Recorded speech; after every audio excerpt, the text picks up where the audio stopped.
Thank you, Jesus, for a new day. Thank you, Jesus. Thank you, Father God. Thank you, Jesus. Thank you, Holy Spirit, for a new day. Oh, hallelujah.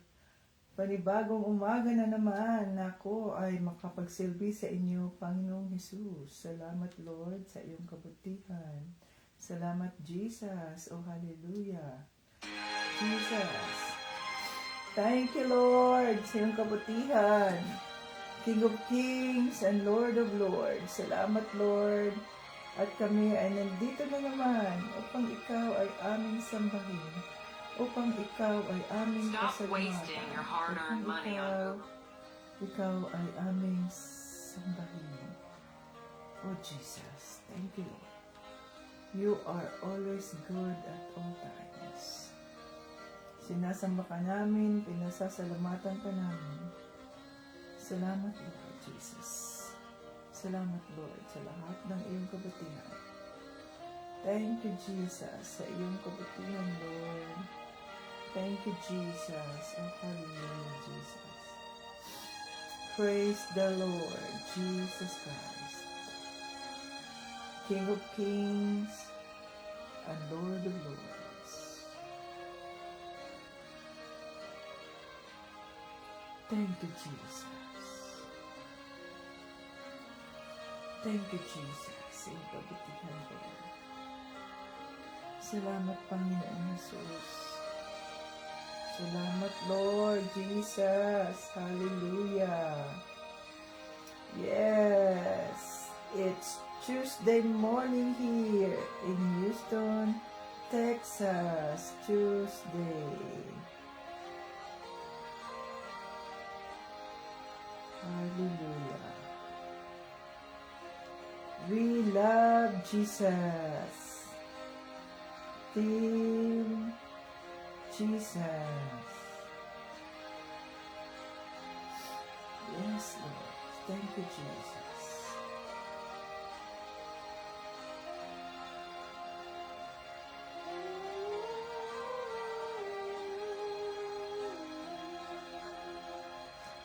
Oh, Jesus, King of Kings and Lord of Lords.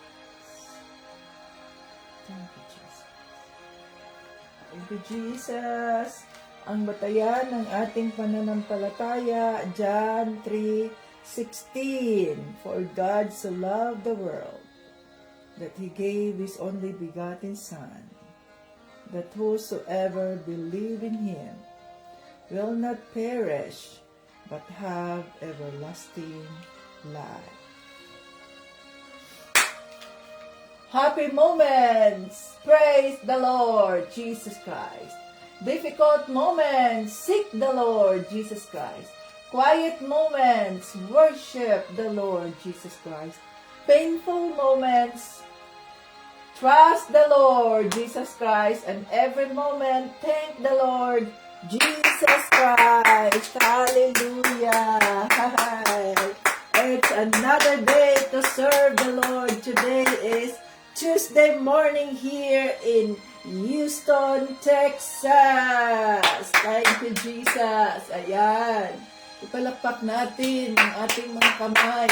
Bigyan natin ang pinakamataas na uri ng palakpak ang ating Panginoong Jesucristo. Sapagkat siya ay nararapat na sambahin, nararapat na kilalanin, itaas ang kanyang pangalan. Hallelujah, Lord Jesus. Salamat po. Oh, Jesus, King of Kings and Lord of Lords. Ayan. So, magpuri tayo sa ating Panginoong Jesucristo. Itong ating kantahin natin ang kanyang papuri.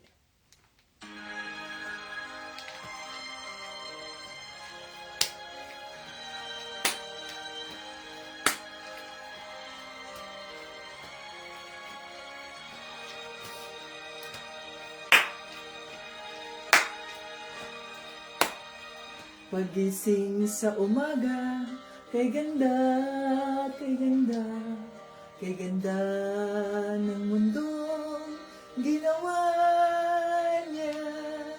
Ngayon ko lang nakita ang ganda Salamat sa Diyos at ako'y binago. Yes, Lord. Thank you, Lord. Jesus. Nang tanggapin ko si Jesus, aking Diyos, nabago ang lahat sa buhay ko. Bagong ligaya ang nadarama, bagong pag-asa ang nakikita.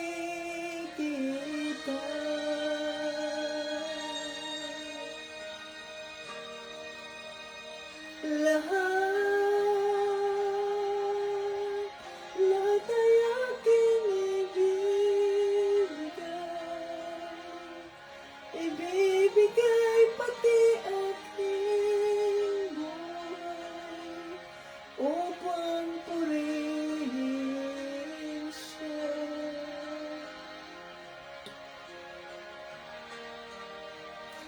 Lahat ay aking ibibigay pati aking buhay upang purihin siya.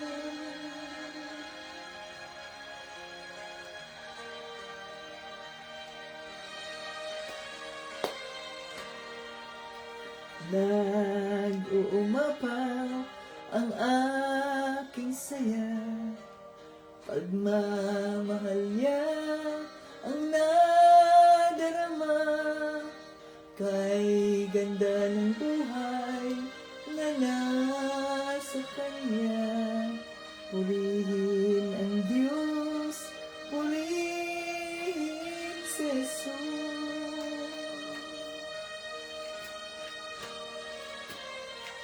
Lahat ay aking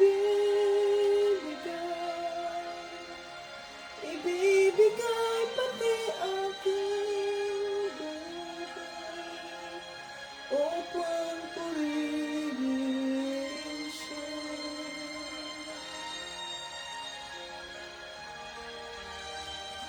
Lahat ay aking ibibigay pati aking buhay upang purihin siya.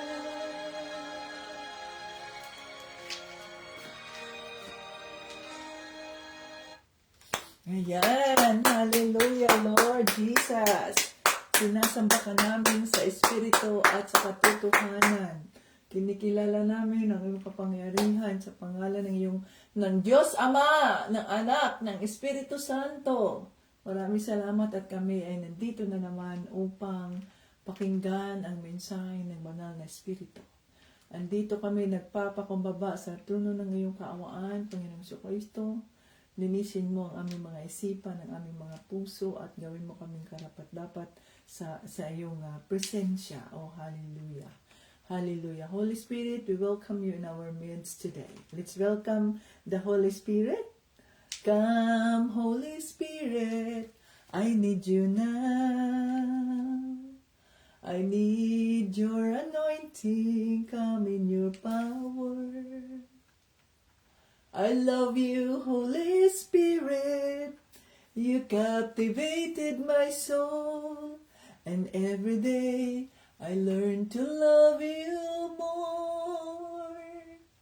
Come, Holy Spirit, I need you now. I need your anointing, come in your power. I love you, Holy Spirit. You captivated my soul, and every day I learn to love you more. I'm reaching for your heart. You hold my life in your hands, drawing me closer to you. I feel your power renewed Nothing compares to this place where I could see you face to face. I worship you in spirit and in truth.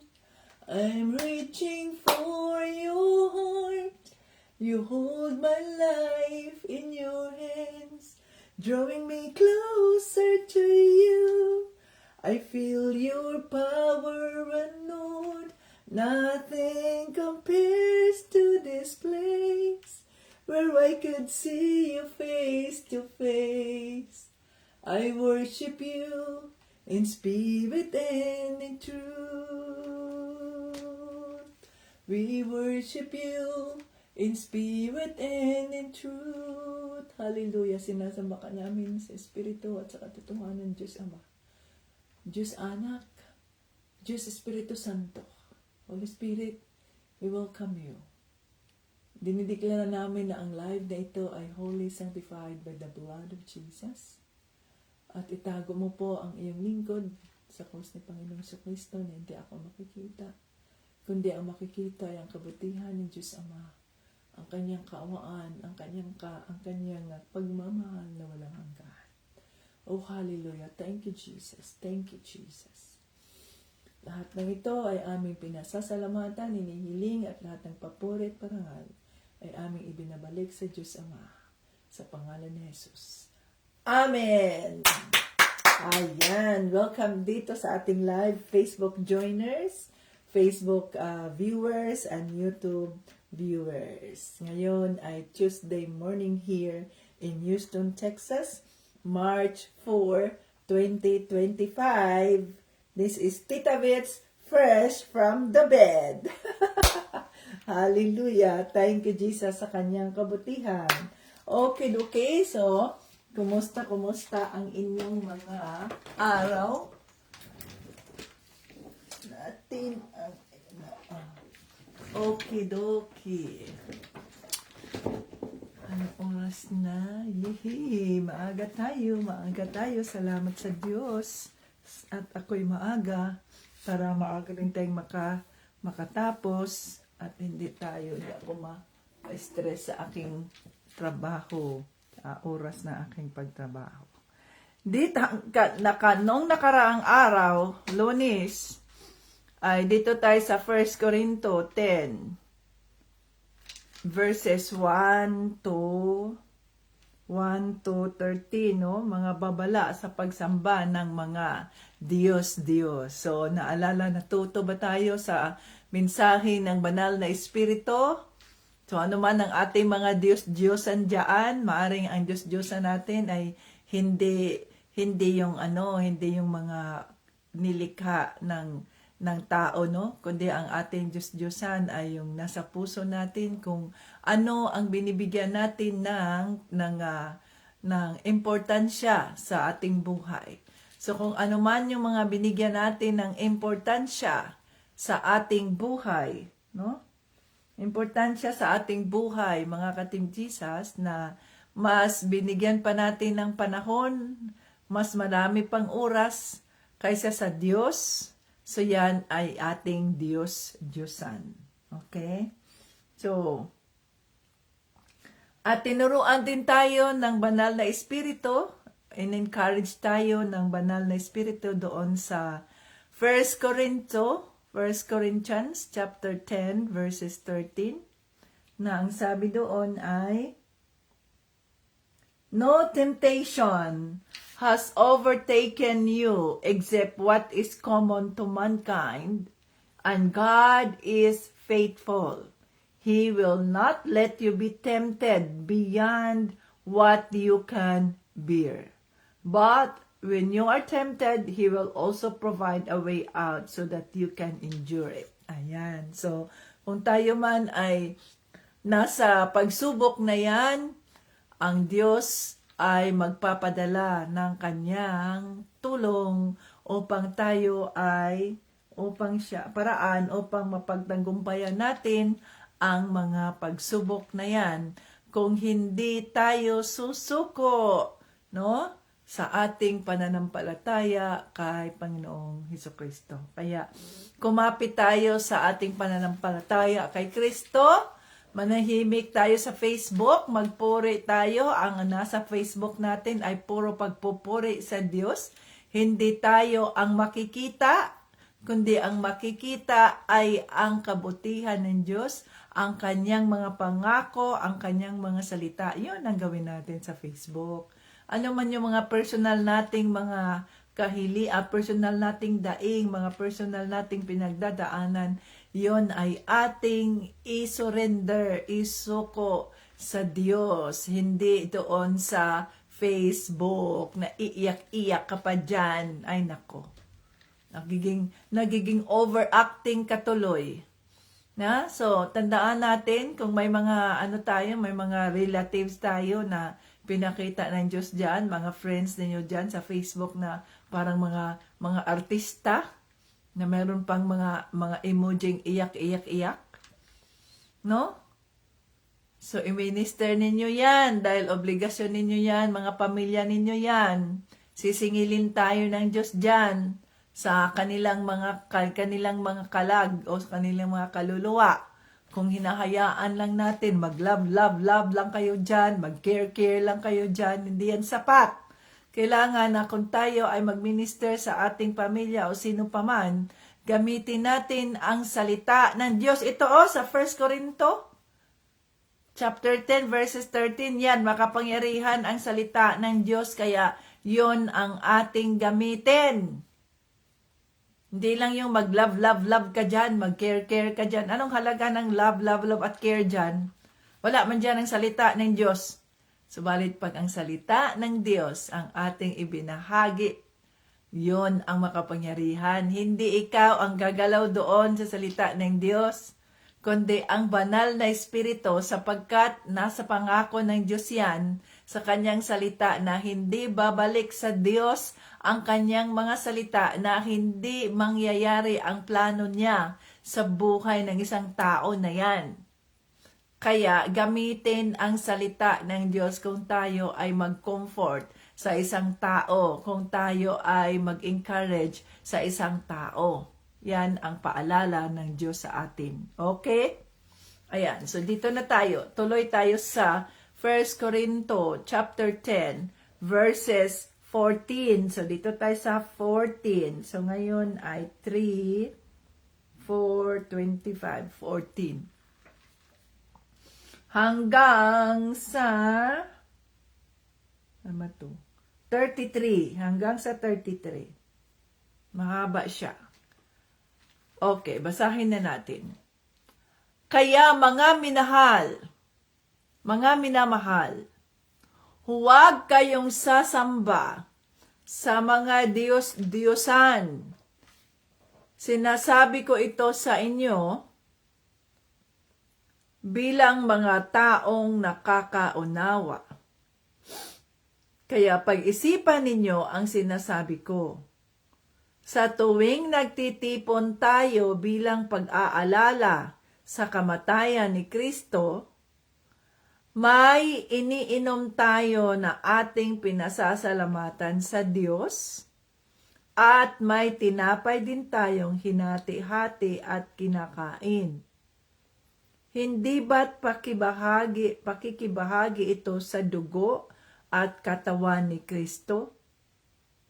Kaya nga, iisang katawan lang tayo kahit maraming bahagi, dahil iisang tinapay lang ang ating pinagsasaluhan. Bread, isang bread. No? Ito yung ginagawa natin sa communion. Okay, 18. Tingnan ninyo ang mga Israelita. Ang mga kumakain na mga handog ay mga kabahagi sa gawain sa altar. 19. Ano ang ibig kong sabihin? Sinasabi ko ba na may kabuluhan ang mga Diyos-Diyusan o ang pagkaing inihandog sa kanila? Hindi. Ang ibig kong sabihin ay inialay nila ang mga handog na yan sa masasamang espiritu at hindi sa Diyos. Ayaw kong maging kabahagi kayo ng masasamang espiritu. 21. Hindi tayo maaaring makiinom sa baso ng Panginoon at sa baso ng masasamang espiritu. At hindi rin tayo maaaring makisalo sa hapag ng Panginoon at sa hapag ng masamang espiritu. Okay? 22. Gusto ba ninyong magsilos ang Panginoon? Mas makapangyarihan ba tayo kaysa sa Kanya? Maaari nating gawin ang kahit ano, pero hindi lahat ay nakakabuti o nakakatulong. 24. Huwag lamang ang sarili ninyong kapakanan ang inyong isipin, kundi ang kapakanan din ng iba. Kumain kayo ng anumang nabili sa pamilihan ng karne, at huwag nang magtanong kung ito ba'y inihandog sa mga Diyos-Diyosan o hindi, upang hindi na kayo usigin ng inyong konsensya. Sapagkat sinasabi ng kasulatan, ang mundo at ang lahat nang naroon ay pag-aari ng Panginoon. 27. Kung iimbitahan kayo ng isang hindi mananampalataya sa isang salo-salo at gusto ninyong dumalo, kainin ninyo ang anumang ihain sa inyo nang hindi na nagtatanong kung ito ba'y inihandog sa mga Diyos-Diyosan o hindi, upang hindi na kayo usigin ng inyong konsensya. 28. Ngunit kung sinasabihan kayo na ang pagkain ay inihandog sa mga Diyos-Diyosan, huwag na kayong kumain alang-alang sa nagsabi nito sa inyo upang walang mabalisang konsensya.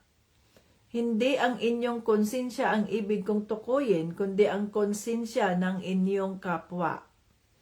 Maaaring sabihin ng iba sa inyo, bakit ko hahadlangan ang gusto ko dahil lang sa konsensya ng iba? Bakit ako susumbatan sa pagkain ko ng isang bagay na ipinagpasalamat ko naman sa Diyos?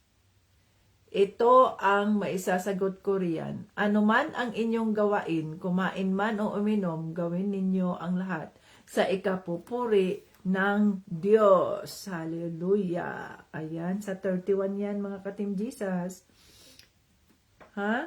Ano man ang inyong gawain, kumain man o uminom, gawin ninyo ang lahat sa ikapupuri ng Diyos. Huwag kayong gagawa ng kahit anong makatisod sa pananampalataya ng mga Hudyo o hindi Hudyo sa Iglesia ng Diyos. Sundin ninyo ang aking ginagawa. Sinisikap ko na sa labas o na sa lahat ng aking ginagawa ay matutulungan ko ang lahat. Hindi ang sarili kong kapakanan ang aking iniisip, kundi ang kapakanan ng iba upang maligtas sila. Hallelujah. Ayan. So, salamat Holy Spirit sa mga salita. Gabayan mo kami. Buksan mo ang aming mga isipan, ang aming mga puso. Palawakin mo ang aming pag-unawa upang maintindihan namin ang mensaheng nais mong iparating sa bawat isa. In Jesus' name, Amen. Yan, so pag-usapan natin, ito ay karugtong pa rin mga ka-Team Jesus sa ating pinag-usapan kahapon na tungkol ito sa mga Diyos-Diyosan. Kaya ayon, ang iba ay nagkakatay ng baboy, ng mga hayop upang ialay nila sa kanilang mga Diyos-Diyosan. So kung ito ay inialay sa mga Diyos-Diyosan at alam mo na inialay ito, so wag mong kainin yun sapagkat yun ay inialay nga hindi sa Diyos kundi sa masamang espiritu. Yun ang sabi dito ni Pablo. Kaya upang tayo ay maiwasan natin na tayo ay magkasala at ang ating kapwa naman na mananampalataya ay magkasala din ng dahil sa ating ginagawa, iwasan na lang natin, huwag tayong kumain. At ang sabi dito, kung bibili man tayo ng pagkain, ng karne doon sa merkado, palengke, huwag na nating itanong kung ito ba inaalay sa sa Diyos-Diyosan. No? Kung tayo naman ay inimbita, huwag na nating itanong kung ito man ay inaalay sa mga Diyos-Diyosan. Pero kung ang mismong nag-imbita sa atin ng mga salo-salo na yan, ng dahil sa pista, ang nagsasabi na iniaalay ko ito kay San Roque, iniaalay ko ang salo-salo na ito, no? Ang salo-salo na ito kay San Pedro, kay San Juan, at sino-sino pang mga santo. So yan, kung ganyan, huwag na natin kainin sapagkat alam na natin na ito ay hindi inialay sa Diyos, kundi ito ay inaalay sa masamang espiritu, sa mga Diyos-Diyosan. Pero kung hindi naman natin alam na ito man ay inialay sa mga Diyos-Diyosan, kainin natin dahil ito lahat ng pagkain, ang sabi dito sa salita ng Diyos, sapagkat sinasabi sa kasulatan, yun ay nasa 1 Corinto chapter 10 verse 26. Sapagkat sinabi ng kasulatan, ang mundo at ang lahat ng naroon ay pag-aari ng Panginoon, no? So pwede tayong kumain yan kung hindi natin alam. Andiyan sa 26. Kung hindi natin alam, thank you Lord sa lahat ng pagkain. Pero kung alam natin na yon ay inihandog sa mga Diyos-Diyos, kaya kung alam mo, kumain ka pa rin, nagkakasala ka na. Yung mga nasa harap mo, yung mga Kristiyano na alam nila na mali yun, at ikaw, ginaya mo pa rin, ginawa mo pa rin, nagkasala ka sapagkat sila ay nagkasala rin sa kanilang mga konsensya. So kung alam mo yan, tumanggi ka na.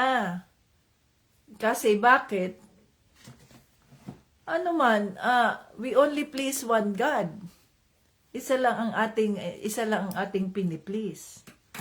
So maaring ang taong yan ay magsabi sa iyo na ay grabe ka naman ganyan. Pero kung ang sabi ng conviction ng Holy Spirit sa iyo, huwag kang kumain. Iparating mo sa may-ari ng kumbira na ito, ng okasyon na ito, na ikaw ay Kristiyano. So gawin mo yun. So ito ay tungkol sa conviction ng Holy Spirit sa atin. Kung ano man ang kanyang sinasabi. Huwag lang ay basta may pagkain naman. So ang sinasabi dito ni Pablo, huwag lang nating isipin ang ating mga sarili. Huwag kayong gagawa ng kahit anong makatisod sa pananampalataya ng mga Hudyo, hindi Hudyo, o sa iglesia ng Diyos. So huwag tayong gumawa ng mga bagay na maaring makatisod. So ibig sabihin ng makatisod ay sa pamamagitan ng ating mga ginagawa, matisod yung ibang mga mananampalataya ni Kristo o ang iglesia ni Kristo, ang Church of Christ ay matisod. Excuse me, sapagkat nakita kanila, halimbawa yung pastor ninyo, yung asawa ng pastor ninyo, pinag-aralan ninyo ang tungkol sa mga pag-alay ng mga pagkain sa mga Diyos-Diyosan, no? Tapos isang araw ay nakita mo yung pastor mo na nandoon sa isang kumbira, ang kanyang kaibigan ay Katoliko. Ang mga Katoliko ay talagang nagpipista yan kung saan. Sa Mayo, dyan sa buwan ng Mayo, ang Bohol ay punong-puno ng mga pista yung Bohol na yan. Ayan nandoon sila Evelyn, nandoon sila Angeline, sino pang mga nasa Bohol, si Teresita. Pagdating ng Mayo, mula May 1 hanggang May 31, puro pista yan buhol. See? So, paano ngayon yan? Yung pastor nyo, nakita nyo na nandoon kumakain. Ikaw na nag-umpisa pa lang at narinig mo nga yung sermon na yan doon sa church, inimbita ka. So, ano mangyayari sa iyo? Mag-backslide ka. Magkasala ka. Kasi nakita mo yung pastor eh. Oh, akala ko ba mali yun, nakakain ka ng mga pagkaing inialay sa mga Diyos-Diyusan? Kasi sila ay hindi inalay, ang mga pagkain na to ay hindi inalay sa Diyos, kundi inalay sa masamang espiritu. Nandyan yan sa Biblia o sa 1 Corinthians chapter 10. Inalay sa masamang espiritu. Kayo wag niyong kainin. No? Hindi tayo maaring makainom sa baso ng Panginoon at sa baso ng masamang espiritu. At hindi rin tayo maaring makisalo sa hapag ng Panginoon at sa hapag ng masamang espiritu. Gusto ba ninyong magsilos ang Panginoon? Mas makapangyarihan ba tayo kaysa sa Kanya? Oh. We cannot serve two masters. Either we hate the other or we love the other. So, isa lang ang master natin. So, kung tayo ay nag-celebrate tayo we celebrate yung communion. O sino sa atin dito ang nagsi-celebrate ng communion kung kayo ay nasa church? Ang communion ay dalawa yan, no? Ang tinapay at ang alak. So, yung parang mayroong grape juice, tapos ang tinapay ay yung ostiyas na maliit, tapos grape juice. Naalala ko, doon sa Katoliko, nung ako'y Katoliko pa, ay, pag mayroong communion, ayan, pumipila kami doon sa harap. Pero, ang pinipilahan namin ay yung ostia lang, ostia, at hindi wala ang dugo, ang bino. So, hindi siya naging kompleto. Ang umiinom lang ng bino ay ang pari. Ang pari na sa Holy Sacrament, ang pari lang ang umiinom ng bino. So, ibig sabihin nun, siya lang pala ang nakipag-ugnay kay Panginoong Jesucristo sapagkat siya lang ang umiinom ng bino eh. So, ang tama dyan, ang tinapay ay ang katawan ni Kristo. Ang dugo, ang grape juice o ang bino ay ang dugo ni Kristo. So makatuwid, kung tayo, ang sabi dito, ang communion dito, no? Tuwing nagtitipon tayo bilang pag-alala sa kamatayan ni Kristo, may iniinom tayo na ating pinasasalamatan sa Diyos at may tinapay din tayong hinati-hati at kinakain. Hindi ba't pakibahagi ito sa dugo at katawan ni Kristo? Kaya nga, iisang katawan lang tayo kahit maraming bahagi dahil iisang tinapay lang ang ating pinagsasaluhan. So, ang ating pinagsasaluhan ay ang isang tinapay na kinuha na hinati-hati natin, kumuha tayo sa ibang churches. Ang ginagawa nila, mayroon silang malaking tinapay, tapos yung malaking tinapay diyan sa mesa, pipila sila, tapos mayroong mga maliliit na mga cups na may laman ng wine doon, may laman ng wine.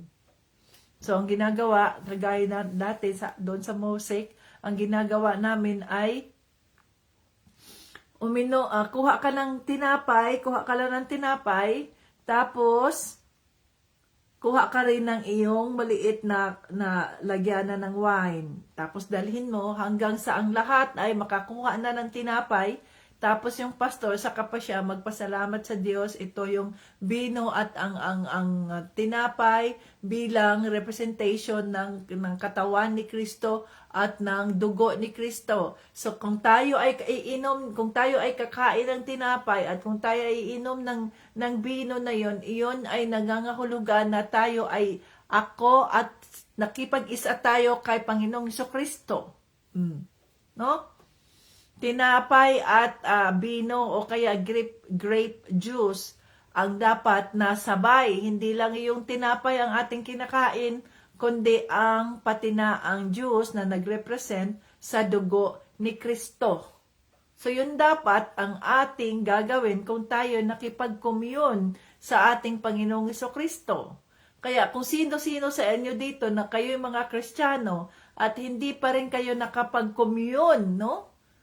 Ang tinapay at ang alak, kailangan nating gawin yun. Kahit sa ating mga pamilya, diyan o sa church ay once a month lang yan sa church. Sa ating mga pamilya, halimbawa, yung ating mga anak, yung inyong mga anak. So mag-practice kayo maaring sa bawat linggo, maaring every 2 weeks ay gawin ninyo yan para ang inyong mga anak ay masanay sila na ito ang ginagawa natin, no, we fellowship with the bread as representing as the body of Christ, and we drink the grape juice as the blood of Jesus. So yun, no, ma-aware ang mga anak natin at maintindihan nila, hindi sila basta-bastang inom o kakain ng tinapay na yan na kapag ito'y napasalamatan na sa Diyos, ang tinapay at ang juice na yan ay naging banal na.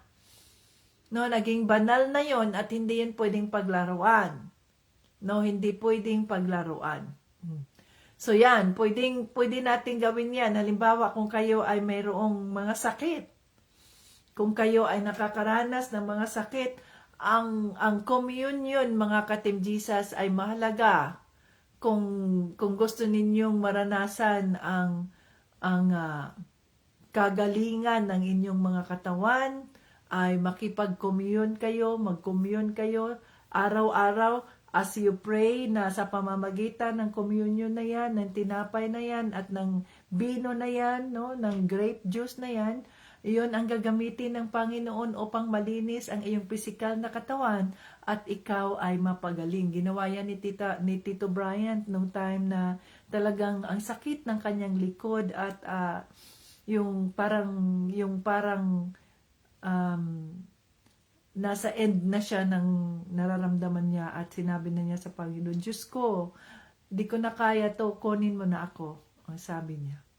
Pero hindi siya kinuha ng Diyos sapagkat hindi pa tapos ang kanyang mission. Thank you, Jesus. No? So, araw-araw ay si Tito Bryant ay nakipag-commune. Nakipag-commune siya sa bread and wine. At pinagdasal siya ng church. The church anointed him, no? Nagdasal, nagkaroon ng prayer ang congregation sa kanya at slowly the Lord healed him. To God be the glory.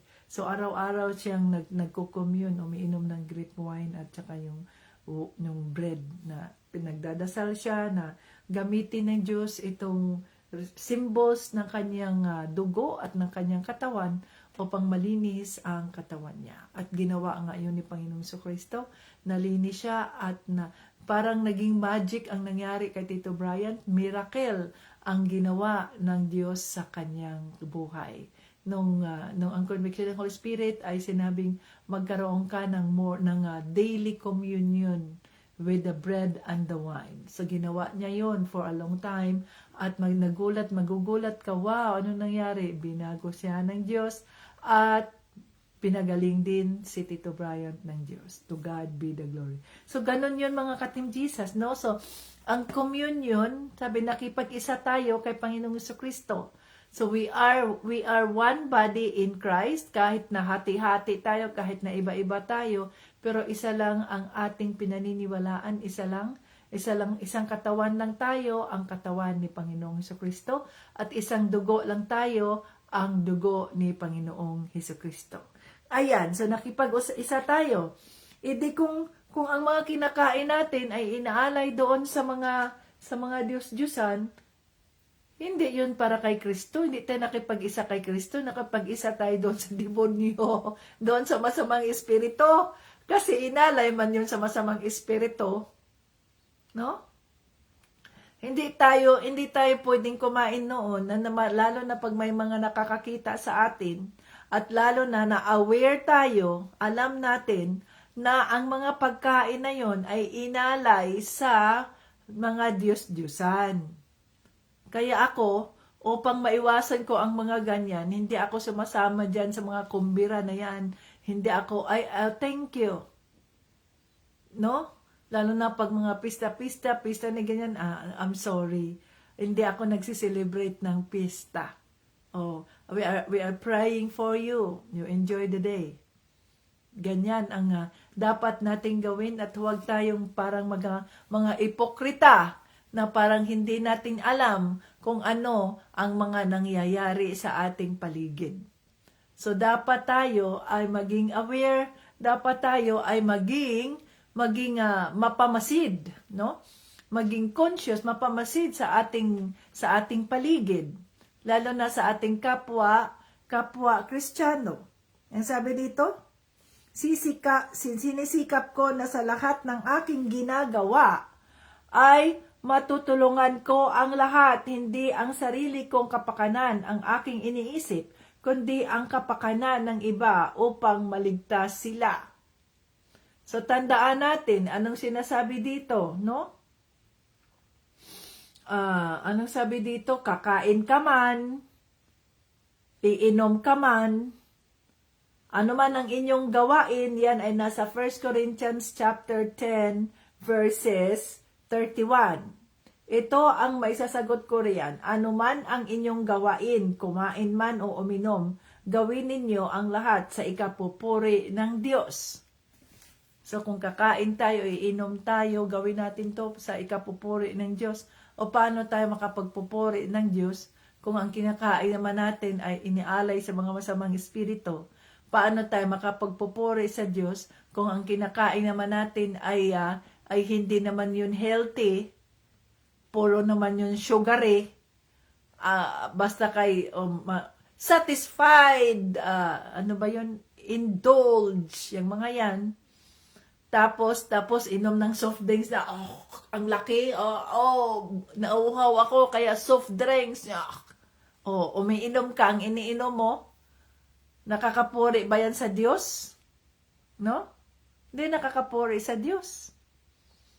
Kung ang iyong iniinom ay serbisa, ang iyong iniinom ay kolafo, nakapagpupuri ba yan sa Diyos? Hindi yan nakapagpupuri sa Diyos.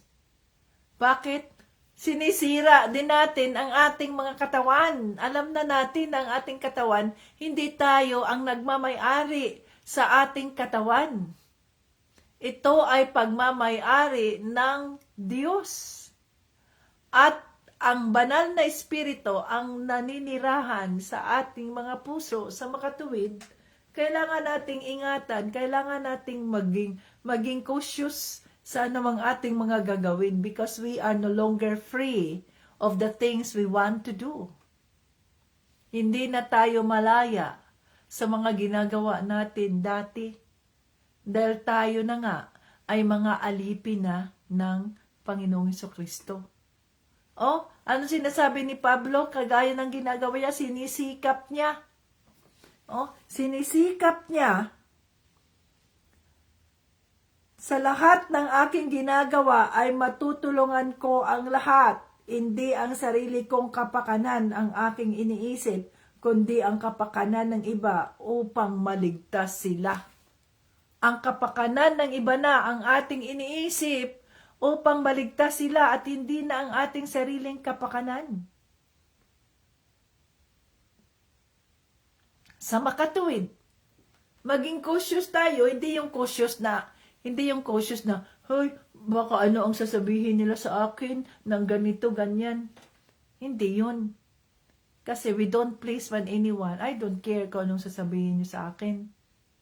Nagiging cautious tayo, nagiging maingat tayo sa ating mga ikinikilos, sa ating mga ginagawa.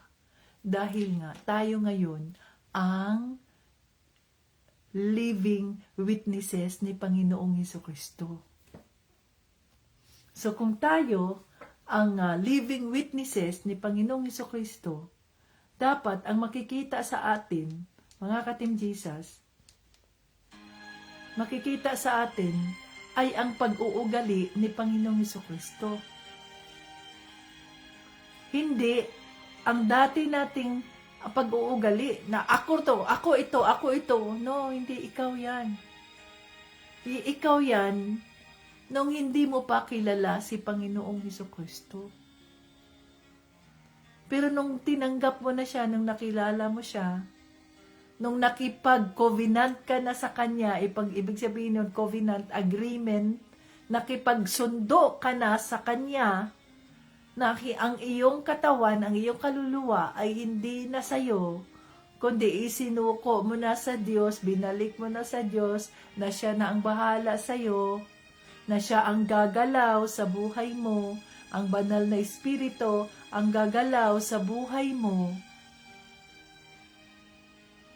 Hindi na tayo nakakagawa, nakakakilos, nakakapagsalita sa anumang gusto natin, sa anumang iniisip ng ating makasariling isipan, sa anumang iniisip ng ating makasariling puso. Kundi ang iniisip na natin ay ang pag-uugali ni Kristo. Ang bunga ng Espiritu, ang pagmamahal, ang kagalakan sa puso, ang kapayapaan, no? Ang pagiging pasensyosa, ang kabutihan, ang kagalingan, ang katapatan, ang pagpigil sa sarili. Love, joy, peace, patience, kindness, goodness, gentleness, faithfulness, self-control. Yan na ang makikita sa atin. Hindi na yung ating mismong sarili. Kundi we are the reflection of Christ dito sa mundo. Tayo ang reflection ni Panginoong Hesukristo. Saan man tayo patungo, kahit sa amin, sa opisina, minsan ay meron akong mga inis, no, galit at ganyan. Pero naalala ko, ang Holy Spirit ay nagpapaalala sa akin, hey, Avita, tandaan mo, you are my living witness sa aking kabutihan. Paano ngayon yung mga hindi pa Kristiyano na mga kasamahan mo sa opisina, na miniministeryo mo at bigla-bigla na lang magulat sa iyo na ganyan ang pananalita mo, ganito, ganyan. So mawala sila sa landas na hala. Hindi pala to totoo, pretender pala to. O, di ba? So dapat ay mag-ingat tayo. Mag-ingat tayo. Alam niyo ba na the more na ako ay lumalalim sa presensya ng Diyos sa araw-araw, na ako'y natututo sa kanyang mga salita, the more na nawalan ako ng ganang mag-post diyan sa sarili ko, sa mukha ako diyan sa Facebook, sa mga ganyan. Wala na akong ganang magawa niyan. Bakit wala na tayong gana? Sapagkat ang nasa puso natin ay hindi na yung tayo. Hindi na yung tayo ba ang makikita ng tao ba? Tayo yung palagi na lang nandoon sa Facebook, mga mukha natin, palagi na lang ganyan, palagi na lang mukha na naman natin nakikita, mukha. No. Magkalagay ka lang ng ganyan sa mukha, ganyan, paminsan-minsan mag-post ka na okasyon mo ganyan, pero hindi sa lahat ng pagkakataon kikita mukha mo. Bakit? Hindi na kasi tayo ang emphasis eh. Hindi na tayo ang mahalaga. Hindi na tayo ang emphasis doon sa Facebook natin. Ang emphasis natin ay si Kristo. Kaya hindi na tayo ang palaging nakikita sa Facebook. Ang nakikita natin ay ang salita ng Diyos. Ang nakikita ng iba ay ang kabutihan ng Diyos. Ang kagalingan ng Diyos. Nawawalan ka na ng gana na mag-post ng mga mukha mo, selfie mo, ganito mo, ganyan mo. Wala na. Minsan lang. Pero hindi sa, sige, i-post, picturean mo na naman ako at mag-post ako sa Facebook. Mag-video-video ka na naman sa sarili mo at i-post mo na naman dyan, ganyan. Wala na. Nawawalan ako, halimbawa, nawawala na ako ng gana na gawin yun. Bakit? Ang gusto kong makita sa aking Facebook, no, ay ang mga salita ng Diyos. Ang gusto kong makita sa aking Facebook ay hindi ako, hindi ang sarili ko, kundi ang makikita ay yung, halimbawa, kaya nagpo-post ako dyan, nag-share ako dyan ng mga exercises o mga simple exercises, mga pagkain na dapat nating kainin. Bakit? Kasi iniisip ko kung may titingin sa aking Facebook, ang makikita nila yung kabutihan, makikita nila yung good things, ang mga mabubuti ba na mga bagay. Hindi nila makikita yung ako mismo, yung ang mukha ko lang palagi nakikita dyan, posing naman dito, posing naman dyan. Araw-araw na lang, may posing dito, may posing doon. Wala na. Bakit ang iniisip mo ay para sa kapurihan ng Diyos?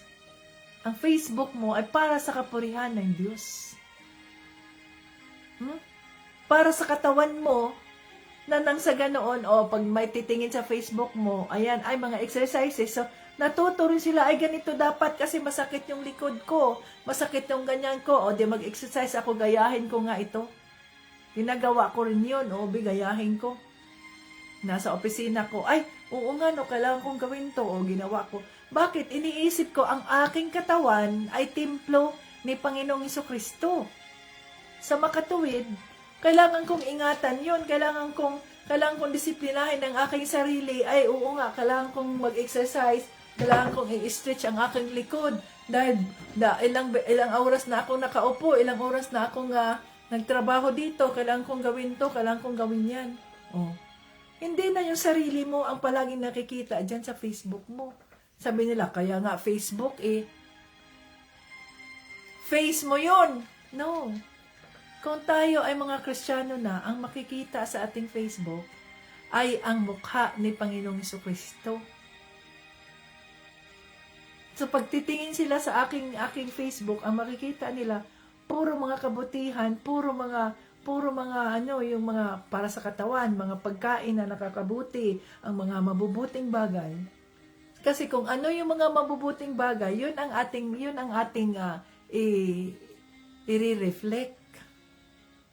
Para kung may magsi-search sa Facebook mo, ang makikita dyan, yun yung public na nakikita sa iyo ay yung salita ng Diyos, yung mga kabutihan ng Diyos, ang Word of God, exercises, mga pagkain na nakakabuti sa katawan. Hindi na yung ikaw palaging nagpupusing dyan. Palagi na lang ikaw, mukha mo nakikita dyan. Hindi ka ba nagsasawa sa mukha mo?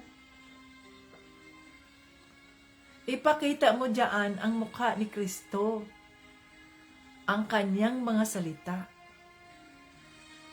ang kanyang kabutihan sa buhay mo.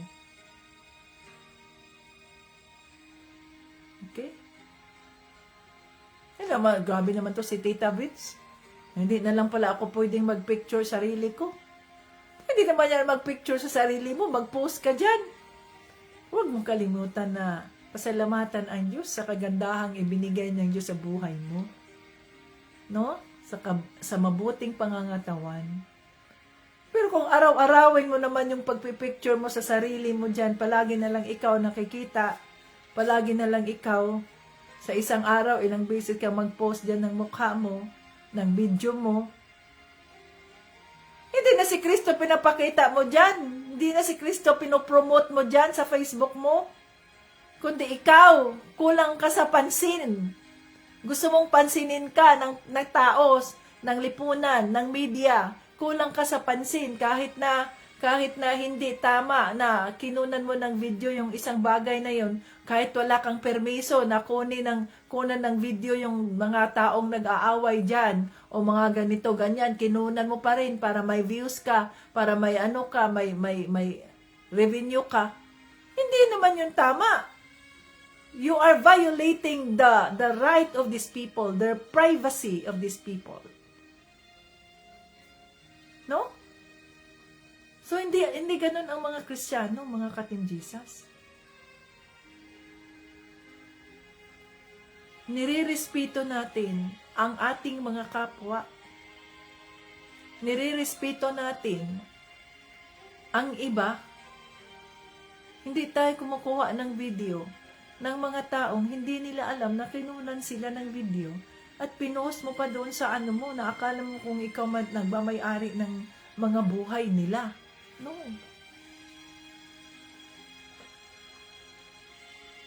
So maging maingat tayo mga ka-Team Jesus sapagkat tayo ang buhay na patutuo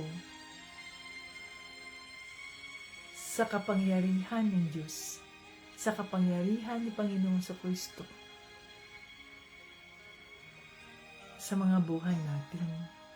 No? Yan. So, ang isipin natin ay hindi lang ang ating mga sarili, kundi ang isipin natin ay, ako ba, ito ba, ay makapagpupuri sa Diyos? Kayo dyan, nagiinom-inom kayo dyan, nakita kayo ng inyong mga kapitbahay, nakita kayo ng inyong kapwa church member. Oh, kala ko ba Kristiyano na tong si ganyan? Bakit nagiinom-inuman pa yan sila? So kung iinom ka, para lang pampainit ng katawan mo, hindi para malasing ka, doon na kayo sa loob ng bahay nyo, kasama yung asawa mo. One shot. Oh, kayong dalawa. Pero pag nag-inom kayo, buong ng tuba, buong galo ng tuba, mga ganyan, wala na yan. Pag ikaw ay Kristiyano, wala na yan. Hindi na yan makikita sa sarili mo. Bakit? Ikaw nga ang living witness. Ikaw nga ang buhay na patutuo sa kabutihan, no, ng Diyos sa pamamagitan mo. Okay? Ngayon mga ka-Team Jesus, ang mensahe ng Diyos. We are one body in Christ. Marami are many, but we are one body in Christ. So we celebrate the communion, the bread, and the wine. Hindi lamang ang bread, kundi ang wine. Dahil hindi makumpleto yan kung wala ang wine o ang grape juice that represents the blood of Jesus.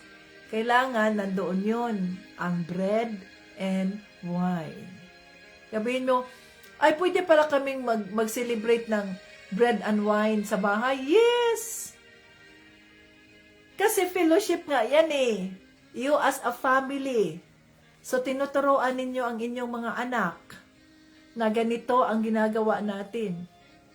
So nag-celebrate tayo sa bread and wine. Communion of the bread and wine. Remembering the sacrifice of our Lord Jesus Christ at the cross. Yan ang pakahulugan ng communion of the bread and the wine. Hindi pwedeng ang communion ay bread lang. Walang wine. So, ibig sabihin nun, ang katawan lang ni Kristo ang ating kinain. Paano yung dugo? Ang dugo ang naglilinis sa ating mga katawan, mga ka-Team Jesus. It is the blood that cleanses us from our sins. E di kung hindi tayo uminom ng grape juice o kaya ng vino that represents the blood of Christ, so hindi tayo nalinis. Kaya hindi nabuo ang ating pagiging Kristiyano dahil tinapay lang ang kinakain natin palagi. Naintindihan ninyo yun? No, yung nabuksan ba ang inyong mga isipan diyan sa mensahe ng ng Holy Spirit sa atin, mga ka-Team Jesus. Naintindihan natin yun. So yun dapat ang isaisip natin. Ang sabi ni Pablo doon sa 1 Corinto chapter 10, kung ano ang inyong kakainin, ikaw man kakain, ikaw man ay iinom, gawin ninyo yan sa ikapupuri ng Diyos. Kaya mag-iingat tayo na hindi tayo makatisod ng ating kapwa, lalo na sa mga taong nakapaligid sa atin. Yan, nandiyan kayo dyan sa mga kapitbahay ninyo. Dito, wala mang pakialaman ang mga tao dito sa Amerika. Mga neighbors, mag-hi, hello lang. Pero walang pakialaman kung anong gagawin mo. Basta nandoon ka lang sa bahay mo. Diyan ka lang sa ground mo ba? Walang pakialam. No? Pero, tayo mga Pilipino, halimbawa, kung nandun na tayo sa workplaces natin, nakikita yan ng ating mga kasamahan, yung ating mga ginagawa. Kung saan tayo nagtatrabaho, nakikita nila ang ating mga ginagawa. Kung dinideklara mo na ikaw ay Kristiyano, you confess that you are a Christian, tapos, ang nakikita nila naman sa'yo ay ang bibig mo ay puno ng mga chismis, ang bibig mo ay puno ng inis, ang bibig mo ay puno ng mga masasamang salita. Oh.